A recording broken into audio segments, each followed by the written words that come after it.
Hello uncle, எப்படி இருக்கீங்க? நல்லா இருக்குமா. என்ன அங்கிள், நீங்கள் துணி துவைக்கிறீங்க, ஆண்டி இல்லையா? இல்லைம்மா. பொம்பளைங்க தானே துணி துவைப்பாங்க. நம்ம இதில் துணி துவைக்கிறதுல ஆண் என்ன பெண் என்னம்மா? யார் துவைச்சா நம்ம என் ஒய்ஃபுக்கு நான் ஹெல்ப் பண்ணணுமா? இல்லை அங்கிள், பொம்பளைங்க மாதிரி அடித்து துவைக்க முடியாதுல்ல. நீங்கள் துவைச்சா அழுக்கு சரியாக போகுமா? அதுக்கு தான் நம்ம வீட்டு டிட்டர்ஜென்ட் முகி அல்ட்ரா இருக்கு. என்னது, முகியா? ஆமாம்மா, முகி அல்ட்ரா லிக்விட் டிட்டர்ஜென்ட். இது வேகமாக கரைகளை நீக்கும்.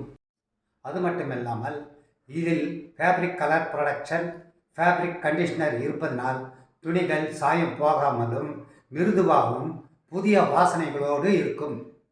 வாவ், இதில் இவ்வளவு நன்மை இருக்கா? ஆமாம். நானும் இப்போவே முகி அல்ட்ரா லிக்யூட் டிட்டர்ஜென்ட் வாங்குகிறேன். என் ஹஸ்பண்டை துணி துவைக்க சொல்ல போகிறேன். கண்டிப்பாக முகி அல்ட்ரா இருந்தால் யார் வேணுமானாலும் துணி துவைக்கலாம். இது நம்ம வீட்டு detergent. Mukhi ultra liquid detergent.